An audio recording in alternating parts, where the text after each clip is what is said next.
Hello, everybody. Welcome to Talk About Houses. I'm Todd. I'm Juana. Okay, so we're going to talk about the fall home buying season. This is the forecasts from estimates from Realtor.com. The article says home prices and mortgage rates end summer at a high, but fall should bring buyers hope. Let's just talk about the headline really quick. Normally, every year, home prices start to fall in like May or June, but they didn't this year. They've been going up still. Right. So they are starting to taper and starting to get a little more modest in some parts of the country already, and we'll probably see more of that as we progress into the fall. Okay. First quote from the article. Mortgage rates just jumped to their highest level in 20 years, averaging 7.09% for a 30-year fixed-rate home loan as of August 17th, according to Freddie Mac. That's historically not high. Mm-hmm. It's just high for the last 20 years.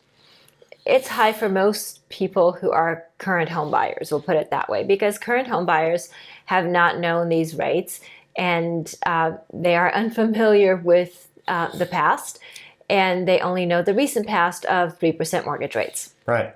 In addition to home loans rates hitting their highest levels in 2 decades, home prices edged upward for the week ending August 12th compared with this same time period last year. So we have this phenomenon where last year inventory was skyrocketing, home prices were going down, and the opposite's happening right now. Inventory is declining and home prices have still been going up. Mm-hmm.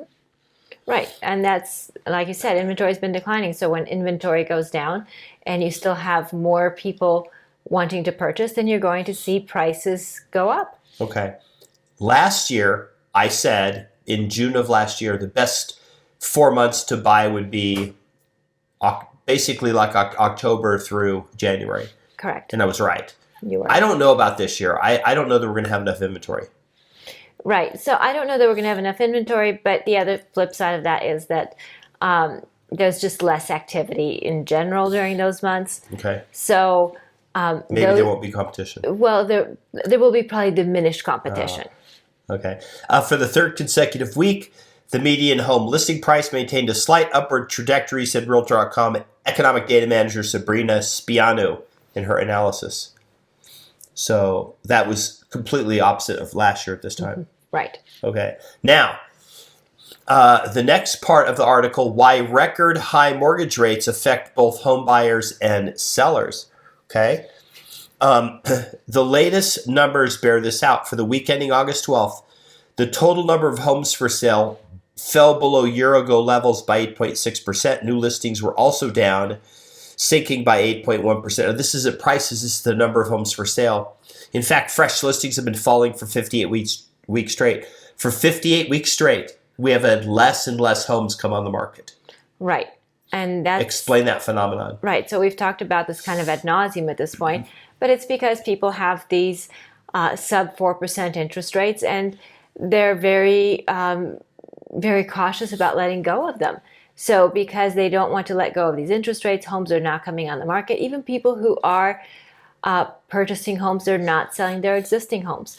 So long as there's insufficient inventory coming on the market, this is the kind of thing that we're going to continue to see. Okay. Builders can't possibly keep up with the fact that there are insufficient resale homes coming on the market. Okay. With what Juana just said, I've got this chart. This is the current FHFA loans with a mortgage rate based on when it was originated. Okay. Average mortgage rate is less than 4%. You can see the headline. So 26% of all current mortgages are under 3%. 44.7% are under between 3 and 4. So right there you have like basically, 70% or 4. 3/4, yeah. 3/4 are below 4. Okay, 20% are between 4 and 5, and only about 9% are over 5. Mm-hmm. So when you hear these stories of those people getting these, but rates right now are so high, it's only for people originating a loan right now, but we still have a ton of people paying cash, right? We do have a lot of people paying cash. That's still about a third of the market is paying cash. So these are just the people with mortgages. So when you look at a third of the market being cash, and then 3/4 of the people who do have mortgages having really affordable mortgages, that leaves very few people who have high interest rates, and those are people who have just bought recently, so those are unlikely to come on the market in the first place because they just bought these homes. So that really leaves not a whole lot of people who are interested in selling at this point, and which is what I said, that builders can't possibly make up for the diminished amount of resale homes coming on the market. Yeah, I predict there'll be less homes available to purchase in the fall than there was last year. Oh yeah, absolutely. Across the country. No doubt. Okay. With these housing supply down, this has put upward pressure on prices. In July, home prices hovered at a national median of 440. And for the week ending August 12, prices continued to rise by 0.2% compared with the same week last year. Yep. So what does that tell you guys? There's more.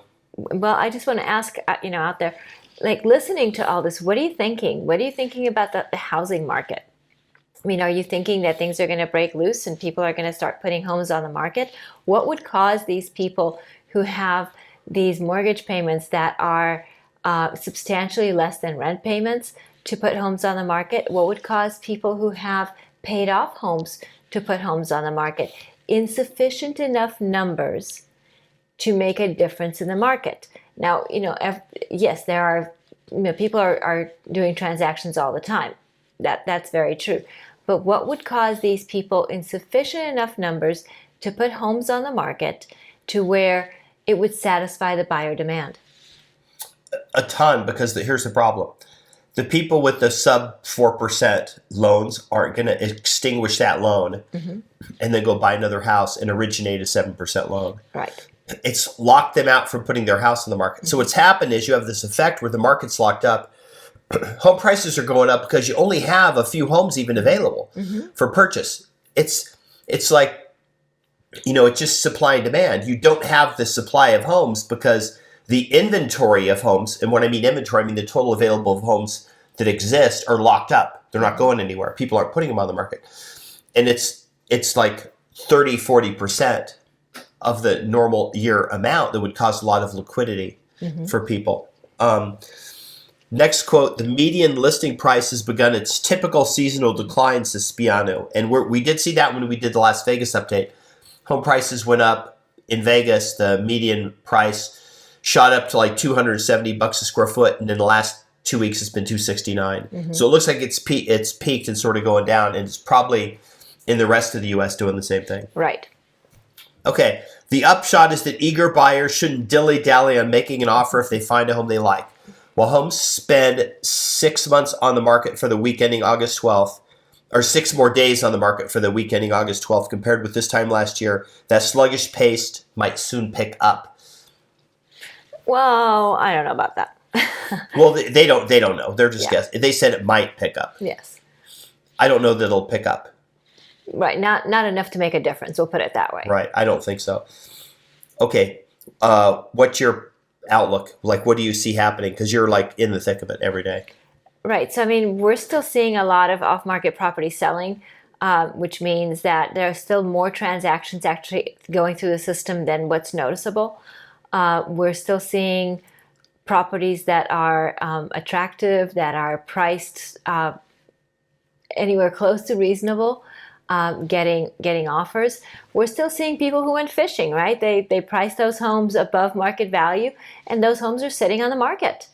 And they do sell once the sellers get a little more realistic about the price. Sometimes you have buyers that are a little gutsy and they put offers out there for what the property really is worth. And sometimes the sellers acquiesce and sometimes they don't, which is pretty typical.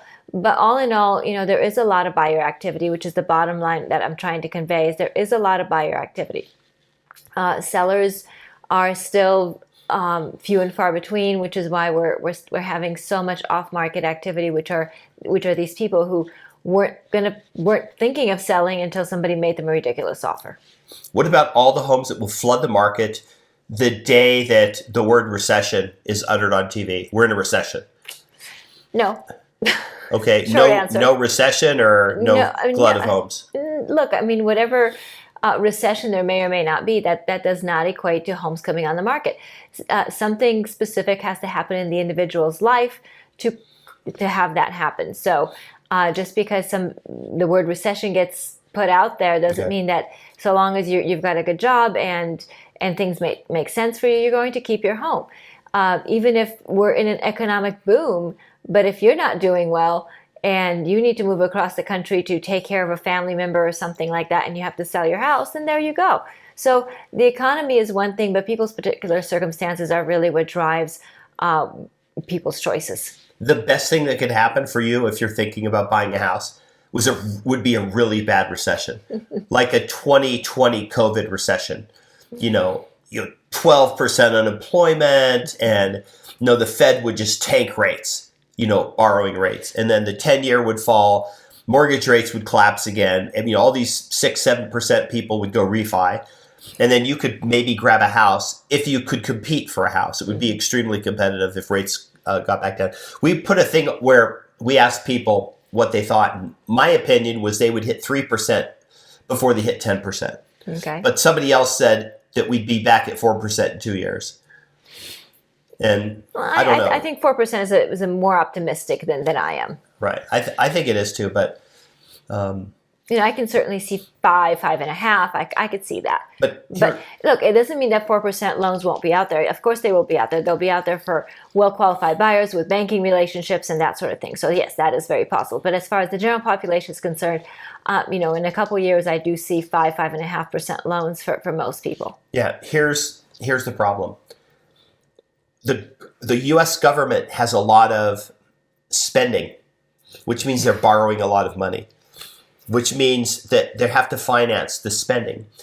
So financing the spending raises all interest rates for everybody. It's part of the reason why interest rates are not just up because the Fed raised rates. Interest rates are up because spending is up. So as long as the government has to keep refinancing debt, then the cost of borrowing money will stay relatively high. Mm-hmm. So we're kind of in this situation where, we're just in this sort of quagmire for the next probably 2 years going forward. Because here's the problem.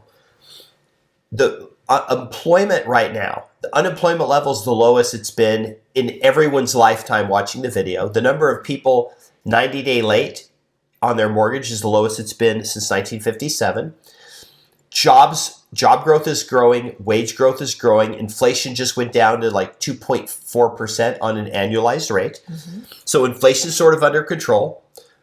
And we have a great economy right now. Now, yes, people say, but what about credit card debt? Okay, credit card debt. So that's an issue, but it's not, But it's pretty typical. Americans love their credit cards, and they love to spend on them. So that, that just seems like an easy target. Yeah, the credit card, I did the math. The credit card debt is about $3,000 per person in the U.S. Right, which is not an insignificant amount. But like I said, this is not atypical for us. Yeah. We're a nation that likes to go shopping. Yeah. So. Okay. Do you have any more charts? No, that was the last one. Okay. So what do you guys think? What's going on out there? Where are you watching from? What's happening in your market? Let us know. We like reading your comments and we like responding to them. Please remember to like the video, subscribe, hit the notification bell, share the video, and we'll see you on the next video. Bye. Bye.